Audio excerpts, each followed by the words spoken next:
Praise the lord. ಕರ್ತನಲ್ಲಿ ನನ್ನ ಆತ್ಮೀಯ ಸ್ನೇಹಿತರೆ, ಇಂದು ನಾವೆಲ್ಲರೂ ಧ್ಯಾನಿಸುವಂಥ ದೇವರ ವಾಕ್ಯ ಸಂದೇಶ ಕೀರ್ತನೆ 20ನೇ ಅಧ್ಯಾಯದಲ್ಲಿ ಮೊದಲು 3 ವಾಕ್ಯಗಳನ್ನು ಕುರಿತು ಕರ್ತನ್ ಮಾತಾಡ್ತಾ ಇದ್ದಾರೆ. ಪ್ರಿಯರೇ, ಇಕ್ಕಟ್ಟಿನಲ್ಲಿ ಯೆಹೋವನು ನಿನ್ನ ಪ್ರಾರ್ಥನೆಯನ್ನು ಕೇಳಲಿ, ಯಾಕೋಬ ದೇವರ ನಾಮ ನಿನ್ನನ್ನು ಉದ್ಧಾರ ಮಾಡಲಿ, ತನ್ನ ಪರಿಶುದ್ಧ ನಿವಾಸದಿಂದ ನಿನಗೆ ಸಹಾಯ ಮಾಡಲಿ, ಚಿಯೋನಿನಿಂದ ನಿನಗೆ ಆಧಾರ ದಯಪಾಲಿಸಲಿ, ನೀನು ಸಮರ್ಪಿಸಿದ ನೈವೇದ್ಯಗಳು ಆತನ ನೆನಪಿಗೆ ಬರಲಿ, ನೀನು ಮಾಡಿದ ಸರ್ವಾಂಗ ಹೋಮ ಆತನಿಗೆ ಮೆಚ್ಚುಗೆ ಆಗಲಿ, ಆತನು ನಿನ್ನ ಇಷ್ಟಾರ್ಥವನ್ನು ನೆರವೇರಿಸಲಿ. ನನ್ನ ಆತ್ಮೀಯರೇ, ನೀವಿಷ್ಟು ದಿನದಿಂದ ಪ್ರಾರ್ಥನೆ ಮಾಡ್ತಾ ಇದ್ದೀರಿ. ಯಾವ ವಿಚಾರದಲ್ಲಿ, ಯಾವ ವಿಷಯವನ್ನು ಕುರಿತು, ಯಾವ ಬೇಡಿಕೆಯನ್ನು ದೇವರ ಪಾದದಲ್ಲಿ ಇಟ್ಟು ನೀವು ಪ್ರಾರ್ಥನೆ ಮೊರೆಯನ್ನು ಇಟ್ಟಿದ್ದೀರಿ, ಅದೆಲ್ಲ ಕರ್ತನಿಗೆ ಗೊತ್ತು. ಆತ ನಮ್ಮನ್ನು ನೋಡ್ತಾ ಇದ್ದಾರೆ. ಆತ ನಮ್ಮನ್ನು ಯಾವಾಗಲೂ ಗಮನಿಸುವಂಥ ದೇವರು. ನಮ್ಮ ಎಲ್ಲ ನಡೆನುಡಿ ಆತನಿಗೆ ಗೊತ್ತಾಗ್ತಾ ಇದೆ. ದೇವರು ಹೇಳ್ತಾರೆ, ನಾನು ನಿನ್ನ ಹೃದಯವನ್ನು ಅಂತರೇಂದ್ರಿಯನ ಪರೀಕ್ಷೆ ಮಾಡೋ ದೇವರು. ಹಾಗಾದರೆ ನಮ್ಮ ಹೃದಯದಲ್ಲಿ ಏನು ನಡೀತಾ ಇದೆ, ನಮ್ಮ ಅಂತರೇಂದ್ರಿಯಲ್ಲಿ ಏನು ನಡೀತಾ ಇದೆ, ಇದೆಲ್ಲ ದೇವರಿಗೆ ಗೋಚರವಾಗಿದೆ. ಇವತ್ತು ನೀನು ಯಾವ ಕೆಲಸಕ್ಕಾಗಿ ನಾವು ಪ್ರಾರ್ಥನೆಯಲ್ಲಿ ಬೇಡಿದೆಯೋ, ಎಷ್ಟು ವರ್ಷಗಳಿಂದ ಇಲ್ಲ ಇವತ್ತೇ ನೀನು ಪ್ರಾರ್ಥನೆ ಬೇಡ್ತಾ ಇರ್ಬೋದು. ದೇವರೇ ನನಗೆ ಸಹಾಯ ಮಾಡು, ಕರ್ತನೇ ನೀನು ನನ್ನ ಆಧಾರ ಆಗಿದ್ದಿ, ನಾನು ಅನಾಥನು, ನಾನು ಅನಾಥಳಾಗಿದ್ದೇನೆ, ನನ್ನ ಬಂಧು ಮಿತ್ರರು ಎಲ್ಲರೂ ನನ್ನನ್ನು ಕೈ ಬಿಟ್ಟಿದ್ದಾರೆ, ನನ್ನ ಬಳಿಯಲ್ಲಿ ಎಲ್ಲವೂ ಇದ್ದಾಗ ಎಲ್ಲರೂ ನನ್ನನ್ನು ಪ್ರೀತಿಸ್ತಾ ಇದ್ರು, ಆದರೆ ಈಗ ನನ್ನ ಹತ್ರ ಏನೂ ಇಲ್ವೋ ಕರ್ತನೇ, ನನ್ನನ್ನು ಪ್ರೀತಿಸೋರೊಬ್ಬರೂ ಇಲ್ಲ, ನನ್ನ ಪರಾಮರಿಸೋರು ಯಾರೂ ಇಲ್ಲ, ನಾನು ಕಷ್ಟದಲ್ಲಿದ್ದೇನೆ, ಈಗ ನನಗೆ ಕೊಡೋರು ಯಾರಿಲ್ಲ. ಆ ದಿನ ನನ್ನ ಹತ್ರ ಇದ್ದಾಗ ಎಲ್ಲ ಫ್ರೆಂಡ್ಸ್ ಇದ್ದರು, ಜೊತೆಯಲ್ಲಿ ಎಲ್ಲ ಸ್ನೇಹಿತರು ನನ್ನೊಂದಿಗೆ ಇದ್ದರು, ನನ್ನನ್ನೆಲ್ಲರೂ ಅಗಲಿ ಹೋಗಿದ್ದಾರೆ. ಈ ಇಕ್ಕಟ್ಟಿನಲ್ಲಿ ನಾನೊಂದು ಸಂಕಷ್ಟದಲ್ಲಿದ್ದೇನೆ, ಈಗ ನನಗೆ ಸಹಾಯ ಮಾಡೋರು ಯಾರೂ ಇಲ್ಲ ಅಂತ ಇದ್ದೀರೋ, ಅದೇ ಇಕ್ಕಟ್ಟಿನಲ್ಲಿ ಕರ್ತನಿಗೆ ಮೊರೆ ಇಡ್ರಿ, ದೇವರಿಗೆ ಪ್ರಾರ್ಥನೆ ಮಾಡಿ ಕೇಳ್ರಿ. ಕರ್ತನು ಅಲ್ಲಿಂದ ಆತನ ಸಹಾಯ ಹಸ್ತ ನಮ್ಮ ಮೇಲೆ ಹಿಡಿಯುತ್ತೆ. ಪ್ರಿಯರೇ, ಆತ ನಿನಗೆ ಆಧಾರವಾಗಿ ನಿಲ್ತಾರೆ. ಆತನ ಹಸ್ತ ಚಾಚಿ ಉತ್ತಮವಾದ ಒಂದು ಸಹಾಯವನ್ನು ಅನುಗ್ರಹಿಸ್ತಾರೆ.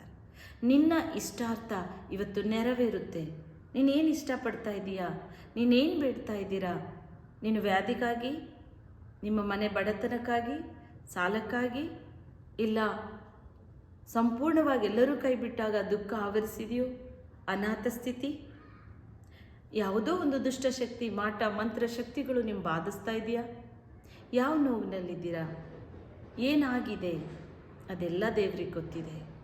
ಈ ದಿನ ಈ ವಾಕ್ಯ ಸಂದೇಶ ಕೇಳ್ತಿರೋ ಪ್ರತಿಯೊಬ್ಬೊಬ್ಬರನ್ನ ಪವಿತ್ರಾತ್ಮನು ಸಂಧಿಸ್ತಾ ಇದ್ದಾರೆ. ದೇವರಾತ್ಮನು ನಿನ್ನ ಇಕ್ಕಟ್ಟಿನಲ್ಲಿ ನಿಮಗೆ ಸಹಾಯ, ವೇಗವಾಗಿ ಆತನ ಸಹಾಯ ನಿಮ್ಮ ಮೇಲೆ ಬರುತ್ತೆ. ಆತ ನಿನಗೆ ಆಧಾರವಾಗಿದ್ದಾರೆ. ಆತನಿಗೆ ಸರ್ವಸ್ವವನ್ನು ಕೊಡುವ ಆತನು. ಆತ ಇಲ್ಲದನ್ನು ಇರುವಂತೆ ಮಾಡೋ ದೇವರು.